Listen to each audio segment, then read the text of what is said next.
Ladies and gentlemen, welcome to the show. I am your host, June Archer. This is the Winner Circle here on thisis50.com. My guest today, an amazing young man. Uh, so many things I could say, so much inspiration. Please welcome to the show, Dr. Ken Yeager, a professor from Ohio State University, and we're going to jump in on all things mental health.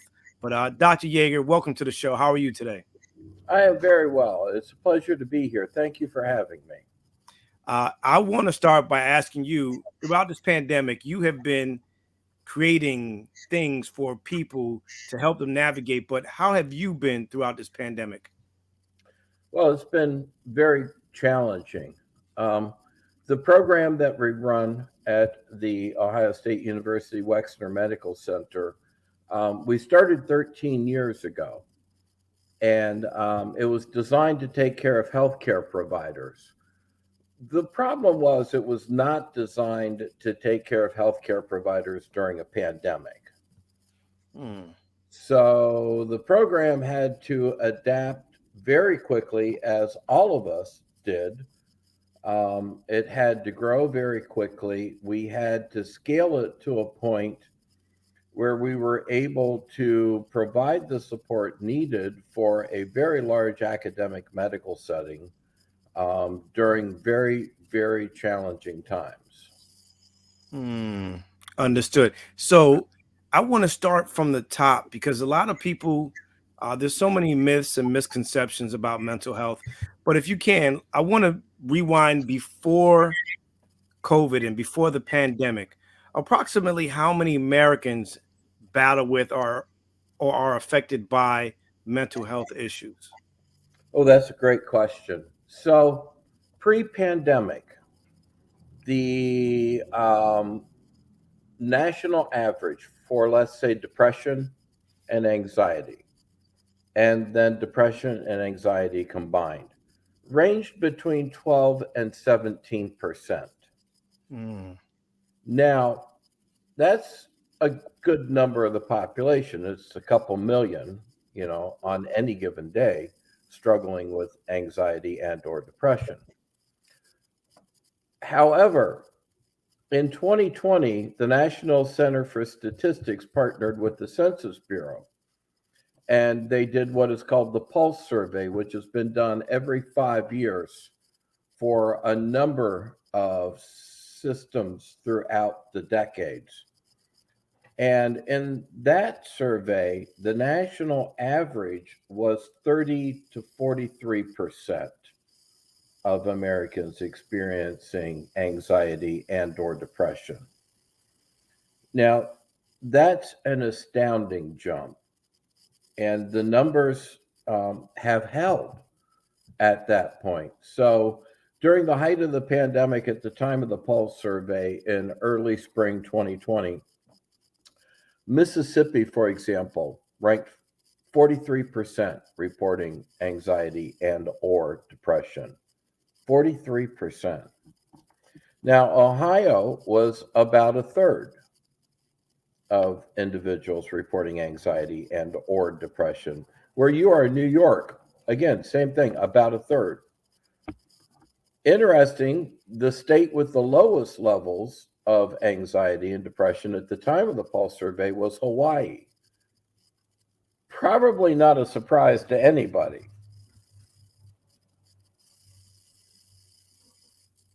definitely not a surprise. No, no, not at all. So what we have seen is a dramatic jump, and it is holding at that number. Okay. So, you know, we all were holding out saying, in 2019, oh, this will be a year. We'll be able to get through the year. And New Year's came around in 2020, and we thought, okay, we can do this. But then the variants started to appear. Correct. Things became more challenging, things became more difficult. Um, and we all kind of held our breath and we all did the very best we could and we got through it. And we thought, wow, 2022, that's really going to be the turning point. This is where things are going to get better. And we're all very hopeful for 2022. And we have a new variant, but it's really not anything of big worry, of great worry at this time. Right. But we do have the invasion of Ukraine by Russia. We have supply chain issues. We have inflation. Tax time is here. Tax time is here. My wife is an accountant. So, yes, I'm incredibly familiar with that. And the numbers have stayed high. And when you look at the 18 to 24-year-old range, they are the group greatest impacted by the pandemic. In fact, 46% of them say they feel like the pandemic has changed their life view forever. Wow. So that's from the American Psychological Association Stress in America survey. And in a similar vein, around the same percentage, 42%, suggests that they feel like they may not be able to purchase a home in their lifetime because of the economic stressors that they are facing. And Which many economic indicators suggest that it is possible that that might be the first generation that doesn't financially exceed the generation above them in their financial successes. So there is good reason for the depression. There is good reason for the anxiety. There are many challenges that we are facing. There are still issues with social justice, racial equity. There are still issues with wars in foreign countries. There are still issues with the economy. There are still divisiveness issues in the United States. And all of these are contributing factors.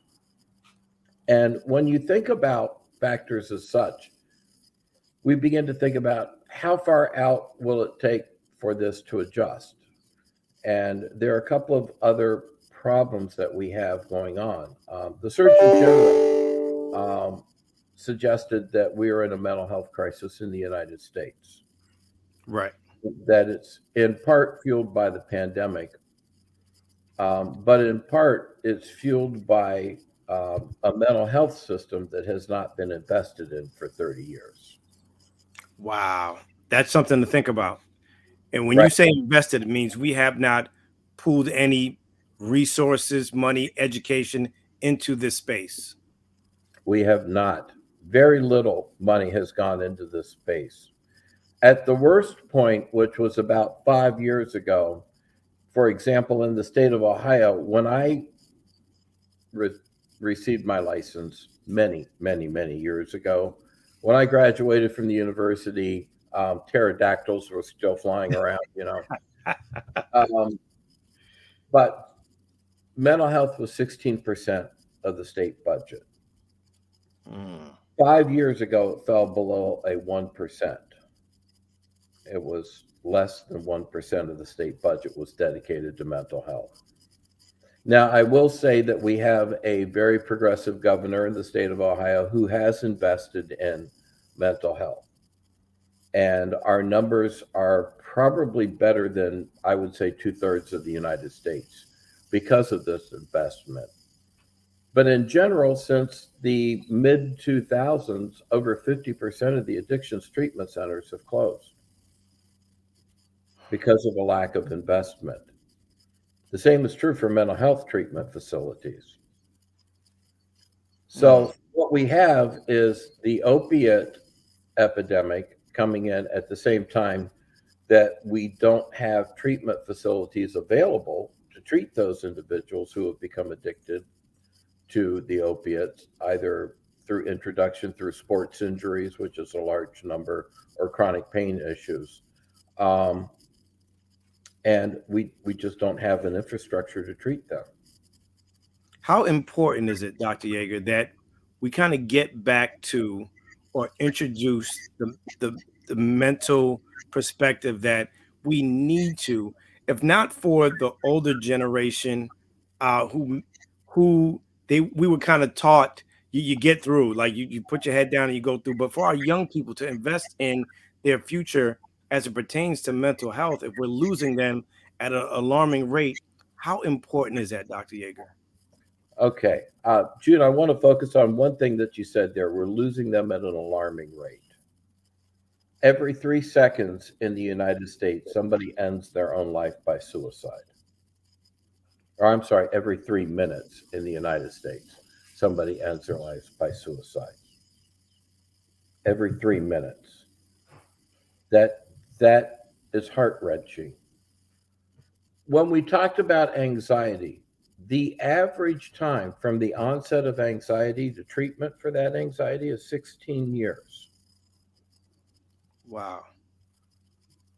And anxiety could be what? Because for those who are watching and listening, Dr. Yeager, Hmm. anxiety, because people kind of get them confused. Some people don't get what anxiety is. They don't get what these, uh, not tremors, but some of the things that they've gone through in the past that come back that might be OCD things.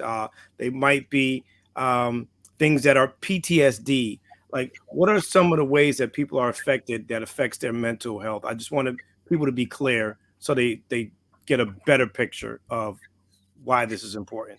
So it's so important because with everything that is going on, people who suffer from anxiety are always waiting for the next bad thing to happen. Many people who experience anxiety have been exposed to trauma at some point in their life. Okay. And when we put the two together, it paints a very clear picture of what's driving this anxiety uptick that we're seeing. Individuals who experience trauma as a child, and the work done by Vincent Folletti to look at adverse childhood event scales. Children who experience 4 traumatic childhood events: mother incarcerated, mother treated violently, alcoholism in the family, drug abuse in the family, um, economic strife in the family. People who experience an ACE score of 4 or more are 1,200% more likely to end their life by suicide. We are also thinking about a group of individuals, a larger group, that are not as severe as that, are waiting for the next bad thing to happen to them. And they're anxious about it, some to the point that they can't leave their home, some to the point where it interferes with their daily functioning, some to the point where there are times that they have panic attacks and they can't catch their breath. They have tightness of chest. They're fearful that they're having a heart attack. So, one of the things that the STAR program, the Stress, Trauma, and Resilience program that I've started at the university, is looking at is how do we change mental health delivery? We are looking at a different population. And what we are coming up with is the Stress, Trauma, and Resilience, or the STAR app, and the Wellness U app, because we're thinking of how do you scale this to the population? And when I think of that 18 to 25-year-old group that's been most greatly impacted by the pandemic, they all have one common factor. They all have a device in their hand all the time. And the idea becomes, why don't we change the mental health delivery system to something that not only are young adults familiar with, but they're comfortable with? And that became the notion that birthed the STAR app. And we started this with first responders, individuals, police, fire, who see things that nobody should ever have to see and do things that nobody should ever have to do. Um, they frequently experience moral distress where there are multiple paths they could take, but none of them have good outcomes. So, how do you choose the least detrimental of all the above? And how do you do so in a split second, being Right. aware of the potential consequences that come from that? Um, we also did this with healthcare providers. And the way that we dealt through the pandemic is we taught the basic principles of the app to healthcare providers and trained them to become peer supporters. because who understands better what you're experiencing than somebody sitting at the bedside with you? Correct. So we trained 850 peer supporters who are doing over 2,000 peer support interventions a month. We saw a decrease in anxiety symptoms. We saw a decrease in depression symptoms. We saw an increase in hope during Mm. the midst of the pandemic, an increase in hope. That's a beautiful thing. Let me ask you, for those who have never heard of the Star and Wellness U app, what does the Star Wellness U app offer that can help people, and how does this app work? Great question. So you open the app and you can download it from the App Store, Star Support, or look for the Wellness U download. And you're taken to an assessment. And the assessment is a proprietary algorithm that you go through and answer a bank of questions. There are actually several banks of questions. And it's a little bit of time investment up front. But what that does is it helps target what are the symptoms that the individual is experiencing. And then it directs them to evidence based approaches to managing those symptoms. So everything that we do is not just fly by the seat of your pants. It's based and rooted in evidence. It's been studied. There are multiple studies for it. There are randomized controlled trials, which are the strongest evidence. And we apply things like cognitive behavioral therapy, which you're starting to hear about a lot in all of the other electronic platforms. Yes. We combine that with principles of crisis intervention, with other approaches to therapy, such as motivational interviewing, such as cognitive processing therapy. So we take the strongest evidence based approaches and we build them into the app. And in the app, out of the assessment, you get recommended readings and the little education pieces. There's brief readings, and then there are more in depth readings. And this is very user friendly. Very user friendly. I mean, the brief readings are two thumb scrolls up on your computer, literally 2 to 3 paragraphs to give you a background. And if it resonates with the person, they can read more about it. And then there's the engagement part, which is a video that has one of our master's trained clinicians suggesting to the individual how to help themselves to deal with the symptoms they are experiencing. Add to that mindfulness techniques, because mindfulness is a way of calming the inner being. We have reading rooms and reading resources. That is a smart learning application within the app. So we are able to track not who our readers are, but what they're reading. And it gives us a better idea for what the population is interested in and what's resonating with them. And the app then adds more content areas that are the most frequently followed. Yeah, because I was just getting ready to ask you, how does the app engage me? How does it engage someone like me and provide that environment to promote and improve mental health uh, for me and for those around me? Like, how does it engage me? Was going to be my question to you. So we begin to gather your trust and your attention with education. Okay. I can give you a 2 paragraph discussion that you will sit there and you're going to make a judgment and you're going to say, okay, that makes sense. And all of this is written in a way that offers you the opportunity to access it right away. That's very easy to access. Everything's a very quick read. And then you might think to yourself, well, I want to learn more about that. Or I want to learn about what I can do to manage it. So you skip the longer article and you go straight to the video where the video teaches you the skills. Gotcha. Um, Going forward, one of the things that we are learning and we're very interested in is how does culture intersect with mental health? So we're building in now components that measure, do you feel safe in your environment?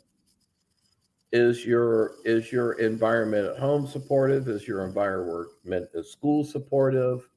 Um, is there, vertical violence? Is there horizontal violence? Are you finding supportive people in your world? How can you capitalize on the support? How can we minimize the impact of the negativity in your world? Um, and that's everything from how much screen time you spend. Think about that 18 to 25-year-old population who are on their phones and they're streaming live scenes from Ukraine. It could be very taxing It, mentally. it can be very taxing. And this offers a way to de escalate that. And think about the population that is home all day that doesn't have anything on the TV but the 24-hour news channel. And And that, this and how that cycle just keeps going and going and going. right. And what we have to do um, to counteract that negative impact is to put up a positive that's juxtaposed to it that supports the individual and helps them to do things like find three good things every single day because the negative screams at you but the positive really only whispers. Hmm. I And like that. The negative screams, the positive only whispers. so you have to listen very carefully. I love that. I want to take one step back because I know that there's some people who may not know some of the terms and technologies, but you mentioned vertical and horizontal. In what way does that relate in terms of uh, mental health and you talk about anxiety? What does that mean for somebody who doesn't know those two terms? Right. So when you talk about in environments that are not healthy, we'll just use an example of bullying. Okay. So, say you're working in an organization X and you're a little bit above the mid entry person, but you're certainly not the top dog. And there's vertical violence that comes up and down towards you, sometimes from the leadership, sometimes from the people below you. And there's horizontal violence or challenges that comes from peers at your own level. Okay.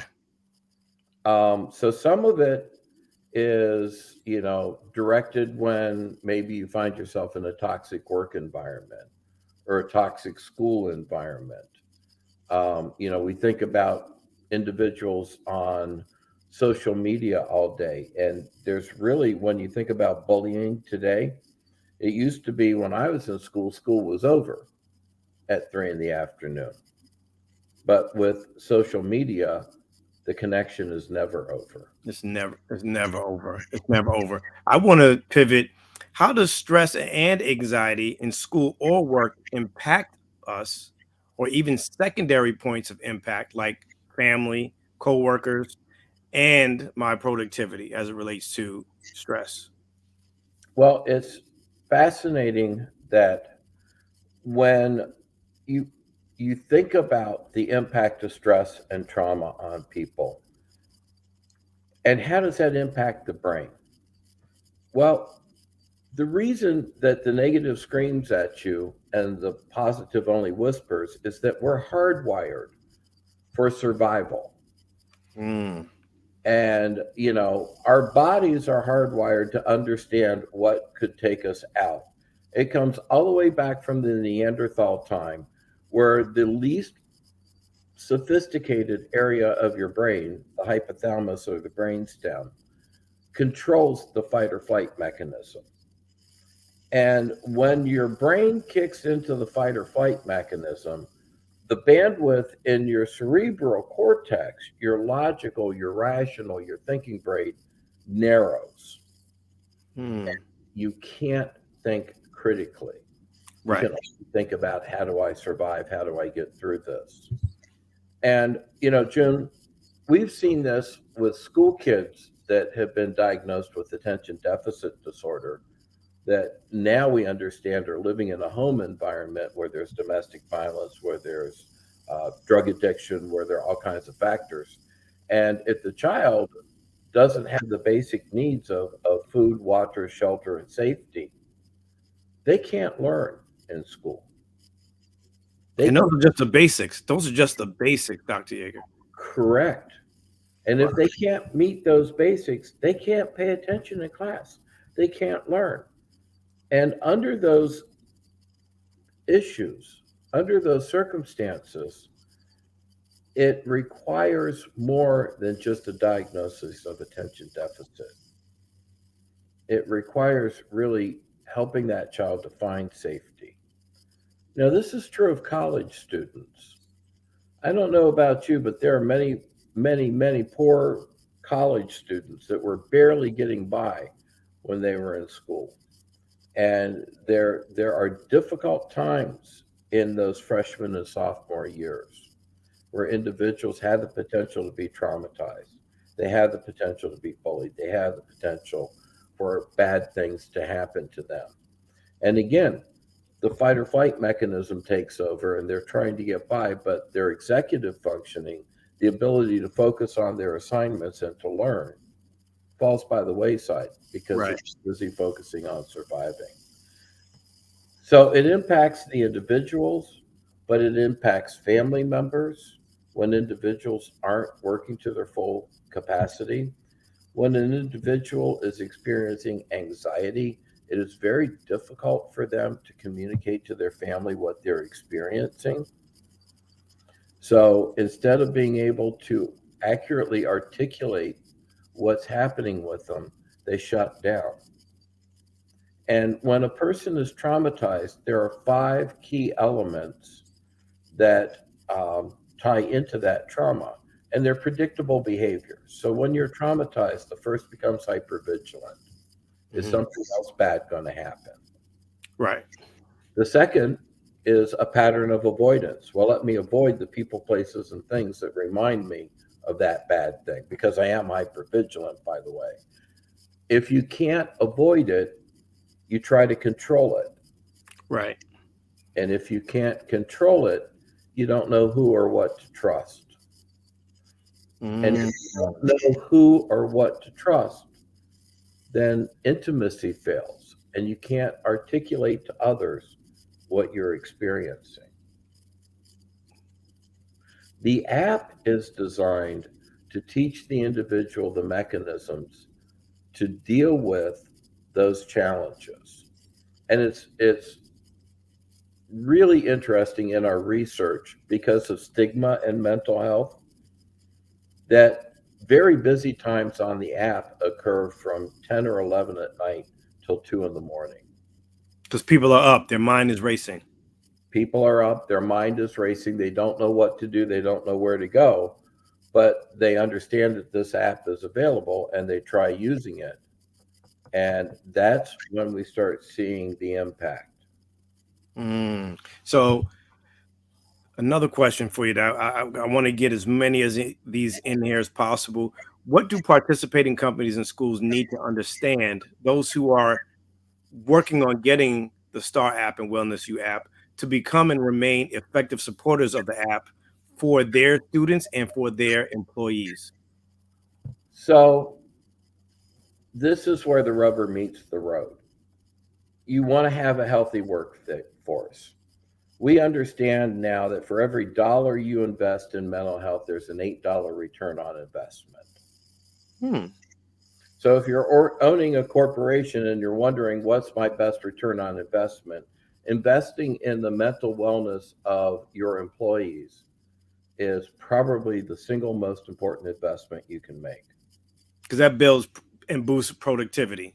It builds and boosts productivity because your individuals are better able to think, they're better able to function, they're better able to focus on the activities that they're doing. They interact better with their peers, and you start to see productivity grow in your business. And this is what makes it sustainable, correct? This is what really makes the app lead to a more productive and sustainable workforce.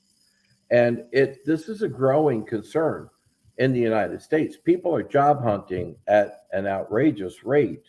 And the question becomes, how do I stabilize my workforce? And the way to stabilize the workforce is not to have people running through those 5 stages of trauma, but to have them feel like they're in a culture that cares about them, Right. that they're in an environment that provides them with resources to help them with their mental health. And then once they get the basis and the productivity, thinking about how do we next invest in our employees? Do we help them get their education? What do we look at in their health care insurance? Do we make sure that we have good mental health benefits for our employees? How do we invest in our employees so far as giving them time off to recharge their batteries? Because there's this issue of burnout right now. And it started in healthcare, but now we're hearing burnout all in different areas of Right. Right. people who were essential workers, right? And what it is it's emotional exhaustion.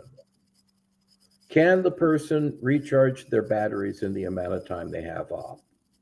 Well, if they don't have anything to show them a pathway to educate them, their batteries aren't going to get recharged. That's where the STAR app comes in.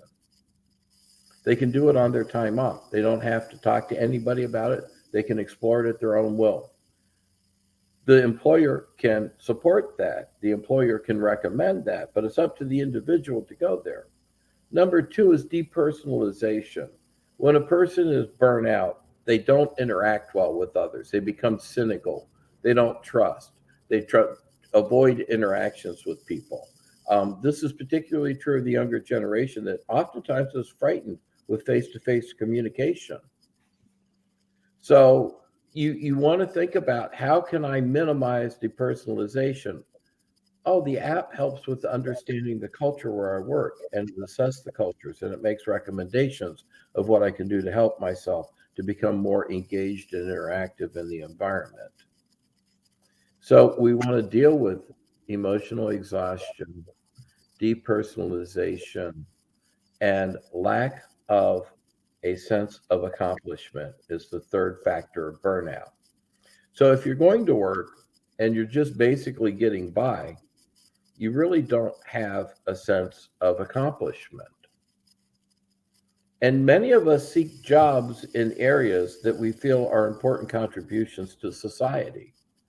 This is particularly true in healthcare. And when I talk to healthcare workers over and over, they say, you know what, I was not prepared for the expectations that would be placed upon me. And I was not prepared for the demands that have been placed upon me. And when we talk to them, they feel as if they're in an environment that's not supportive, and they feel as if they've lost hope of accomplishing their dream. Because whenever you ask somebody who's in healthcare, why did you come into healthcare? The number one answer is I wanted to help people. I wanted to help people. Yeah. Of course. And when that dream is taken away because of the challenges that we face, we have burnout. And when we start helping the individual to find a pathway out through education, through training, through self improvement processes, we can give them that hope back. And we can teach hope and instill hope electronically. You know, can I teach compassion? I don't know that I can teach compassion. I think the individual brings that with them.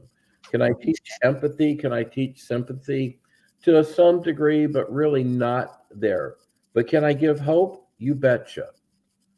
Because when you see that the things that you're doing is helping to make you better, that generates hope. Hope That generates hope that generates energy, which deals with the emotional exhaustion. When a person has hope, they become interested in other people. So, how do you make people like you? You ask them questions. You talk with them. This is what you do, June. And people like you because you're curious and you want to know about them, and that's how you build relationships. And when you build relationships, you have a sense of accomplishment because you're working in concert with other people. I love how you put that. I want to eliminate eliminate the process of an app for a moment. And I Mhm. love to strip things down and get to the basics. For those who there are some, Dr. Yeager, who don't have access to cell phones and computers, no internet. For that person who is listening, who's watching today, and they just need one or two, maybe three things that they could do to help these triggers uh, that don't have access to this app. What are the things that we can do to educate them on what those triggers are and what the answer is or potential answer is to help them overcome whatever's making them anxious, whatever trauma might have uh, was bestowed upon them that they can help? What are two or three things that we could give them as a takeaway that will help them with these triggers? Okay, so let's go back to the scream and the whisper. Yep. Three good things. Find three good things that happen to you every single day and write them down. Okay. And do that for 2 weeks. And what you'll notice is the three good things start out as pretty wimpy. They're pretty weak, but they grow in significance as time goes on. Okay. I had a good sandwich for lunch as the first day, kind of a good thing. I really had a good peanut butter and jelly sandwich. Okay, that's a little weak. That's a little wimpy. But by the end of the second week, as I had a wonderful conversation with a person that I wouldn't have talked to previously, Mm, gift that has been. So you see when you pay attention to what the good things are, you begin to look at them more closely and you begin to understand the impact of what they are and what the important good things are. Now, okay. after you do that for 2 weeks, Hmm. I want you to continue to monitor three good things every day, but do one good thing for somebody else. I like that. Engage in one simple act of kindness, whether that's buying the coffee and the person in line behind you at the store and not saying anything. You just go up to the cashier and say, "Hey, I got the guy behind me." Simple. Very simple. And you walk out of there before the guy realizes that somebody's covered their drink and you feel good about it. Okay. That's two. I love that second one. I love both of them so far. All right. Now, the other thing for folks that feel trapped, the very last thing we want for any trauma victim or anybody experiencing anxiety or depression is to feel trapped. So, make a list of 5 things you can do that increase movement in a positive direction. So, if you're depressed, you might find yourself sitting on the couch and losing hours of a day. So, one of your 5 goals could be to get up and to make it to your mailbox every day to get your mail, to pick up the phone and call somebody you care about, and to start moving forward. And as you accomplish those 5, add another 5, and then another 5, and then another 5. So that helps you to understand that you're building momentum. This is the law of physics. A body at rest remains at rest, a body in motion remains in motion. So when a person is struggling with depression, what we want to do is we want to begin building motion. Motion turns to momentum. Momentum turns to a reduction of symptoms. Mm, nice. Nice. Now, we talk about the mental, Dr. Yeager. Mhm. I always like to tell people, you are the sum of the people you put yourself around. You hang with 9 broke friends, you're bound to be the 10th one. If you hang with 9 positive friends, you never want to be the one that brings everybody down. How Right. important is environment and curating the proper environment to maintain a good sense of mental health? Okay. So when we think about mental health, I'm gonna go to it straight out. Genetics is about 50%. Okay. Okay. Okay. 23 to 25% is who you're around. The other 23 to 25% is where you're around those people. So Mm, if you want a thumbnail or a litmus test, understand this. that we all compete for energy. Right. So if you think for a moment who is giving you energy and who is taking your energy, Mm. question pretty quickly. Yes. You want to surround yourself with people who give you energy. You want to surround yourself with people you want to be like. And if you see something that's working for that person, adopt it. Bring it into your own toolbox, your own skill set. But finding yourself around people that you admire, you respect, who give you energy is one of the quickest ways of understanding how your mental health is going to be impacted. Not just your mental health, but your life in general. The STAR program, one of the things we say is that, you know, we tend to work with effective people to begin with. We work with high functioning people, physicians, nurses, professionals in healthcare all the time. Our goal is to make highly effective people even more effective. We're doing the same thing through Wellness U with college students. Highly effective, bright, young people with great potential. How do we build their potential? How do we help them to realize their potential? So when you start thinking about this, everybody can benefit from engaging in these kinds of activities. And you're absolutely right. Not everybody has privilege to be able to have the internet or have the ability to be in an environment that is nurturing. And there are times that we have to take this down to the right level. And I think about when looking at the number of individuals who need mental health or addiction treatment, only about 7% of that population is actually getting the treatment that they need. Mm. Wow. That is an enormous problem, and it's going to take our nation 7 to 10 years to dig out of the hole that the pandemic has put us Seven, in mental health. 7 to 10 years. Some people don't have that kind of time, Dr. Yeager. You're absolutely correct. And if I'm correct, if we break down what you said earlier in terms of every 3 minutes, we've probably lost 15 people over this conversation already, Tragically. tragically. Now, we're in an era in times of the cell phone and immediate gratification on these apps and social media. What are some things? What is the one thing? We just talked about three things that we could do to get ourselves in a better mental headspace. For those who are struggling with looking at what's going on social media and looking at people's highlight reels, what can they do to find themselves in a better mental headspace that won't allow them to become depressed, anxious, and all of the things that come with it by looking at what other people are doing on social media? Number one rule is you're never going to win when you compare what you know about yourself, when you compare your guts to how somebody else looks. And everybody on social media is presenting themselves in the most favorable light. And when I compare myself against those individuals, knowing what I know about myself, I'm always going to lose.